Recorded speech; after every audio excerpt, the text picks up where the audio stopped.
সঁপে দিয়েছেন। হা গৌরচাঁদ বলে, হা কৃষ্ণ বলে। ও বাবা, জগাই মাধাই কিন্তু পাপী ছিলেন। মা, জগাই মাধাই পাপী ছিলেন না?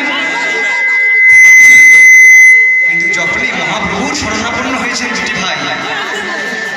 দুটি ভাই যখন হা গৌর বলে দুটি ভাই যখন নিজেদেরকে সঁপে দিয়েছেন, আত্মসমর্পণ করে দিয়েছেন, জগাই মাধাইয়ের সমস্ত অপরাধ মহাপ্রভু ক্ষমা করে দিলেন আর দুটি ভাইকে উদ্ধার।